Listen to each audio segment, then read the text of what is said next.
J'ai reçu un message de Sophie, une copywriter freelance, qui m'a raconté son problème. D'ailleurs, je fais une aparté. Si toi aussi tu veux m'envoyer un message pour que j'en parle, en changeant ton prénom bien évidemment, tu peux le faire via Insta, LinkedIn ou email. Tous les liens sont dans la description. Donc voici son message. Bonjour Erika, ça fait quelques années que je me suis lancée en freelance dans la rédaction publicitaire et pour être honnête, je m'en sors plutôt bien. J'attire pas mal de clients potentiels, mais à chaque fois qu'arrive le moment difficile de l'entretien oral, c'est comme si je perdais tous mes moyens. Je stresse, je bafouille, je transpire. Bref, tout l'inverse de ce que j'écris. Du coup, ces entreprises me passent souvent sous le nez au profit de concurrents qui savent mieux se vendre, enfin à l'oral. C'est hyper frustrant. Tu te dis probablement que Sophie a un souci de trac et de manque de confiance quand il s'agit de parler d'elle. Et c'est un problème qui lui coûte cher professionnellement.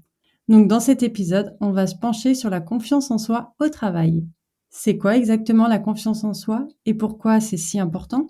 D'où viennent nos blocages et nos peurs qui peuvent impacter cette confiance? Comment bien cerner nos points faibles précis à travailler? Quelles sont les meilleures techniques pour booster sa confiance? Comment créer un environnement qui t'aide à t'affirmer?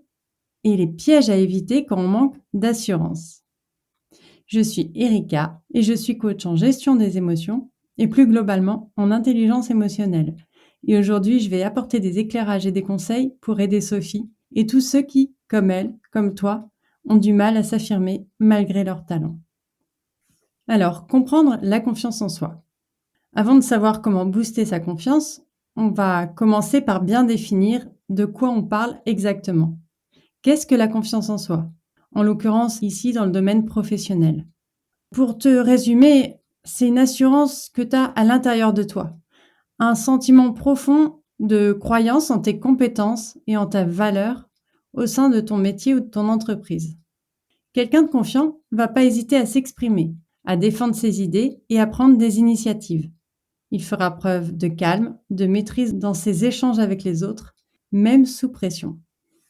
Bref, une personne qui est confiante, elle va plutôt dégager une attitude qui est affirmée et qui impose naturellement le respect aux autres. Mais alors, je précise tout de même, il y a une différence entre confiance et arrogance.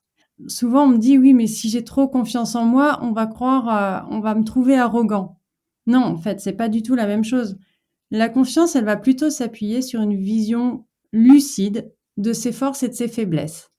C'est une attitude qui va être plutôt humble, mais déterminée. Connaître sa valeur, connaître ses capacités, connaître ses limites et être OK avec ça. L'arrogance, ça va plus être de la vantardise ou alors du mépris des autres. Ça, c'est généralement un comportement qui est contre-productif et qui, en général, finit par se retourner contre soi.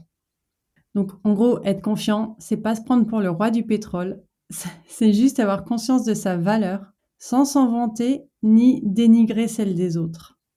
Et pourquoi cette qualité, elle est aussi importante, notamment dans le milieu pro? Elle est importante parce qu'elle impacte la façon dont les autres vont te percevoir et te juger. Une personne qui est sûre d'elle, elle va inspirer naturellement confiance. Elle sera plus crédible. Ses idées auront plus de poids. Ses compétences seront mieux reconnues. J'avais même lu un article là-dessus qui parlait qu'entre deux personnes égales niveau compétences, si l'une d'elles a plus confiance en elle, on jugera son travail de manière plus positive. Et forcément, elle aura plus de promotions, plus de projets, etc. Et on parle bien de deux personnes qui ont des compétences égales, d'accord? Mais l'image qu'on renvoie, l'image qu'on a de soi, joue énormément dans l'image qu'on renvoie. Donc, à l'inverse, quelqu'un qui est très compétent mais qui manque d'assurance, il aura du mal à s'imposer et passera plus facilement inaperçu. Enfin, dernier point, nos niveaux de confiance fluctuent souvent en fonction des situations et des personnes. Donc c'est normal de se sentir plus ou moins confiant selon les contextes. L'objectif, c'est d'apprendre à mieux gérer son ressenti pour avoir confiance au bon moment sans se laisser déstabiliser. Dans le cas de Sophie, je ne sais pas pourquoi elle manque de confiance en elle. En tout cas, pour ce qui est de vendre son travail à l'oral, on va essayer d'aborder un max de points. Déjà, identifier les blocages à la confiance en soi. Tu te doutes que souvent, nos blocages et nos doutes viennent de freins bien ancrés au fond de nous. Le premier, et je pense le plus puissant, c'est la peur. La peur de l'échec, la peur qu'on te juge, qu'on te trouve nul. ou la peur de ne pas être à la hauteur, tout simplement. Et ces craintes, on les connaît tous un peu, on va pas se mentir. Et elles ont un sacré impact sur notre assurance parce qu'on n'ose plus rien risquer, on doute, on redoute le regard des autres sur nous. Et c'est ce qui nous amène à la suite. Nos propres critiques et pensées négatives à notre égard. On se rabaisse, on se dénigre, persuadé d'être nul ou incompétent. Et tout ça, on le fait en permanence à l'intérieur dans notre tête. On se fait des réflexions qu'on n'oserait jamais sortir sur les autres. Enfin, je parle de ceux qu'on apprécie généralement, mais quand même qu'on se répète en permanence et sans aucun problème sur nous-mêmes. Et à force, cette négativité, elle va finir par forcément entamer notre estime de soi. Alors même si notre entourage nous encourage, on n'arrive plus à se faire confiance nous. Et un dernier frein, c'est quand on se sent jamais reconnu ou valorisé dans son boulot, quand nos efforts sont jamais relevés, quand ils sont jamais récompensés. Et ça, c'est hyper dur de garder la pêche et l'assurance dans ces cas-là. Et forcément, c'est remplacé par le doute et par la démotivation. Donc voilà, pour les principaux trucs qui peuvent pourrir la confiance de Sophie, des peurs, des pensées négatives, un environnement pas assez gratifiant. Alors, identifier très précisément d'où vient son manque de confiance, c'est déjà une bonne première étape. Et il faut qu'elle se pose les bonnes questions, et toi aussi éventuellement. Quels sont précisément tes manques de confiance? D'où ils viennent? Et surtout, comment tu peux les contourner, comment tu peux rebondir par rapport à ça. Bon, maintenant, on va voir comment elle peut faire pour regagner confiance en elle, notamment dans son cas avant les rendez-vous avec ses prospects. Une première piste pour elle, ça pourrait être de se fixer des petits objectifs de préparation, des objectifs qui sont réalistes, qui sont atteignables avant chaque rendez-vous important. Ça peut être, par exemple, être parfaitement calé sur le dossier une semaine avant, avoir révisé sa présentation 3 fois, 2 jours avant, etc. L'idée, c'est pas de se mettre la pression avec des objectifs qui sont démesurés, mais au contraire de se prouver qu'elle est capable d'atteindre ces sortes de mini-challenges préparatoires. Mais l'air de rien, à chaque fois, c'est une petite victoire qui va la renforcer dans sa confiance avant le grand oral. Sophie pourrait aussi profiter de ces phases de préparation pour approfondir ses compétences, se former sur certains points, éventuellement penser aux questions potentielles que ses clients pourraient lui poser. Ça, c'est aussi une excellente façon de se sentir plus armée et donc plus sûre d'elle. Une autre technique aussi qui pourrait l'aider, c'est la visualisation. Par exemple, s'imaginer en train de faire une présentation impeccable, détendue et confiante. Une sorte de répétition mentale que font d'ailleurs beaucoup les sportifs. J'ai écouté récemment, alors je ne sais plus son nom, je suis désolée, mais une personne qui est montée à la corde en haut de la tour Eiffel, il me semble. Et elle disait que toute la phase de préparation, elle avait visualisé comment elle se sentirait une fois là-haut, etc. Et c'est un peu ça en fait. Se dire, quand tu doutes, quand tu te dis que tu vas pas y arriver, te dire mais si, je me suis vue y arriver. Il faut que je continue, je l'ai vu.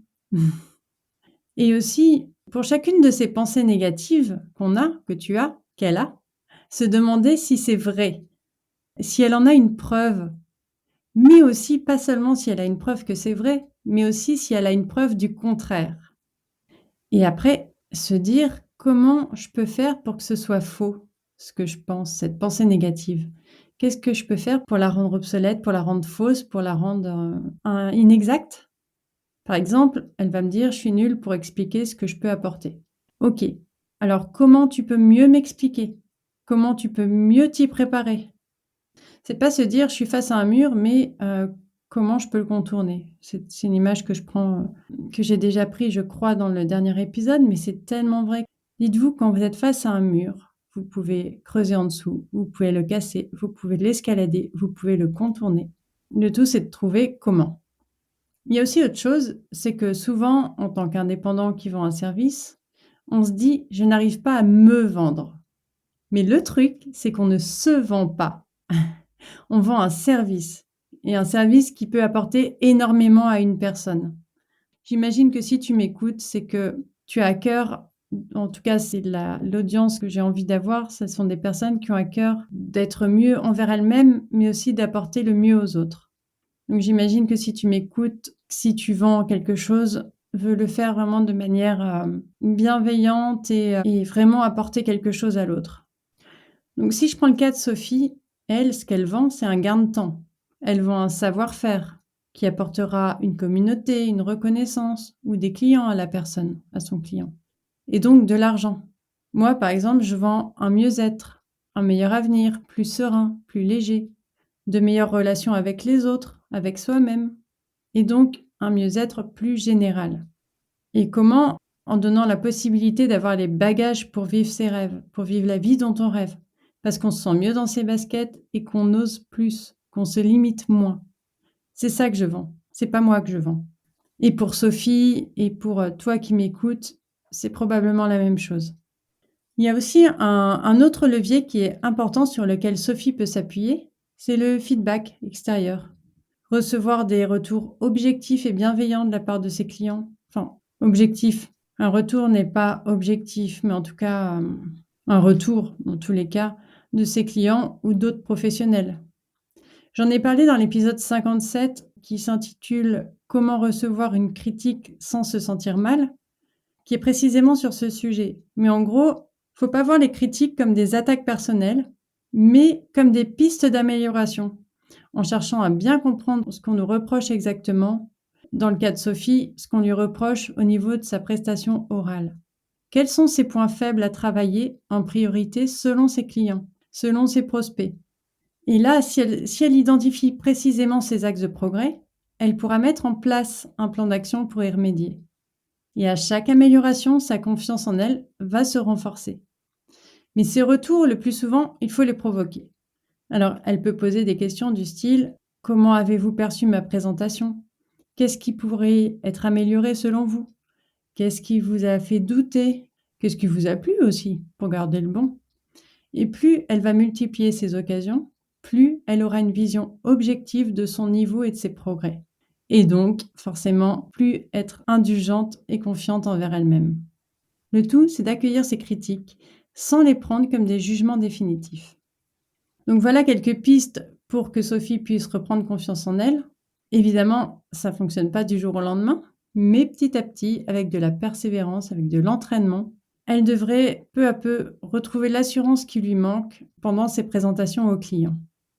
Et en plus de bosser sur elle-même, Sophie doit aussi bien s'entourer, parce que ça aussi, ça peut faire une sacrée différence. Un truc qui pourrait vraiment l'aider, ce serait de se trouver un ou deux mentors ou des collègues, des gens plus expérimentés dans son domaine et à qui elle fait confiance. Comme ça, quand elle doute, elle peut aller leur demander des conseils, leur demander un peu de motivation.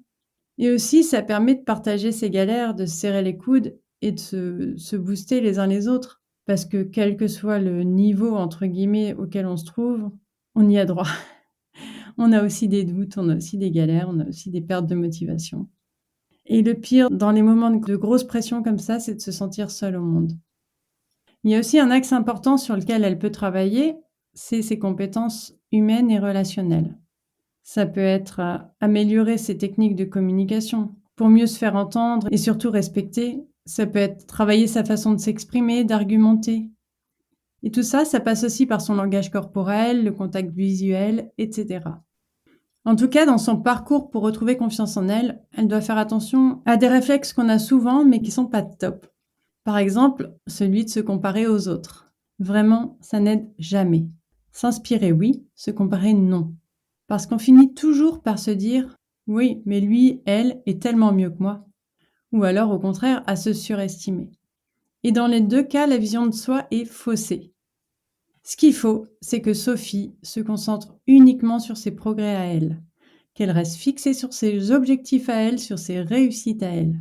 Et d'ailleurs, un autre piège aussi, c'est de trop ressasser ses échecs, de les revivre encore et encore dans sa tête jusqu'à avoir la trouille de les revivre. En fait, c'est juste des expériences qui lui montrent sur quoi elle doit encore travailler. Ce ne sont pas des preuves de sa nullité. Et ça demande d'apprendre en permanence, d'analyser ses erreurs pour faire mieux par la suite, évidemment. On arrive à la fin de cet épisode. On a parlé de Sophie, une copywriter freelance, qui a du mal à rester sûre d'elle quand elle doit se vendre à l'oral devant ses clients potentiels. On a vu que la confiance en soi est hyper importante et pourquoi. Dans son cas, par exemple, pour travailler avec ses clients.